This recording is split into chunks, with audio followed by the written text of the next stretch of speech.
કે તમે જાણો છો કે કાલે મેડિકલ એસોસિએશન તરફથી હડતાલનું એલાન કરવામાં આવ્યું છે અને મેડિકલ સ્ટોર ને બધું બંધ છે. આવો આપણે પૂછીએ કે એમનું જે બંધનું કારણ છે એ શું છે. છેલ્લા 2018થી કેન્દ્ર સરકારને અલગ અલગ જગ્યાએ આપણી રજૂઆત કરેલી છે અને ભૂતકાળની અંદર જ્યારે હેલ્થ મિનિસ્ટર ડૉક્ટર માંડવિયા સાહેબ હતા એમણે ઓનલાઈનના ઓફિશિયલ નથી થવા દીધું, પરંતુ કોરોના કાળ દરમિયાન એ 2 ડ્રાફ્ટ નોટિફિકેશન થયેલા હતા જેનો ઓફિશિયલ નથી થયા. એક જે 220 નંબરનો જે ડ્રાફ્ટ નોટિફિકેશન થયેલું એ સંક્રમણ ન ફેલાય એટલે ડોર ડિલિવરી કરી શકો.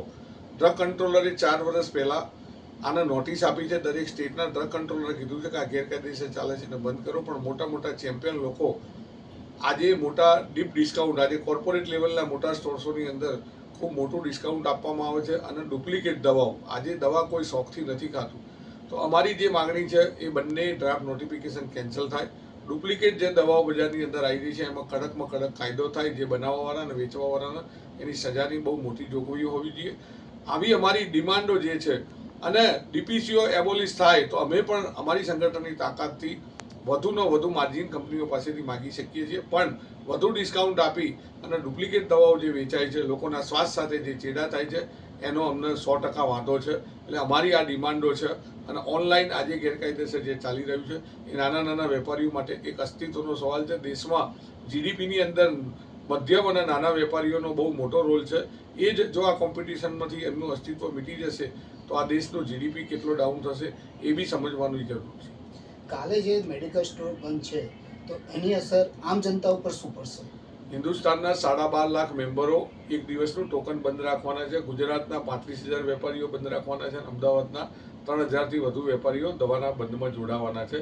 ચોક્કસ અમે 1 મહિનાથી આ સતત કહી રહ્યા છીએ. સરકારને પણ આ બાબતે ખૂબ મોટી નોટિસો આપેલી છે કે ભાઈ અમે આ કરવા જઈ રહ્યા છીએ, અમને ટાઈમ આપો. 2-3 દિવસ પહેલાં જ પિયુષ ગોયલ સાહેબ અમને મળ્યા હતા. એમને અમને ઘણા બધા બિલને એ બધું રજૂ કર્યું. એમના જ નામની દવા ખરીદેલી હતી એ પડી. એમના પોતા બી ચોકંદા થઈ ગયા કે આ બધું ખોટું ચાલી રહ્યું છે. તો છેલ્લા 4.5-5 વર્ષથી બી જો અમે સતત જે તે હેલ્થ મિનિસ્ટરને અમે મળવા માગીએ છીએ, કોઈ ટાઈમ આપતા નથી. અમારી વાત બહુ વ્યાજબી છે કે લોકોના સ્વાસ્થ્ય સાથે ચેડા થઈ રહ્યા છે. 1 મહિનાથી અમે સતત પ્રજાજોગ સંદેશ આપી રહ્યા છીએ કે આપની ઇમરજન્સીની દવા જેવી કે થાઇરોઇડ, ડાયાબિટીસ, બ્લડ પ્રેશર કે બીજી કંઈ પણ તમારા રોગની દવા ચાલતી હોય એ 19 તારીખ પહેલાં ખરીદી લેવી. 20 તારીખે અમારું 1 દિવસ ટોકન બંધ રહેશે. લોકોએ આ બાબતમાં ખૂબ મોટો સહકાર આપ્યો છે અને અમે 1 દિવસ અમારી જે નોન મેમ્બર કહેવાય એટલા છે, જનરિક છે, એપોલો છે, નેટમેટ છે, આ બધી જ દવાની દુકાનો બંધ રહેવાની.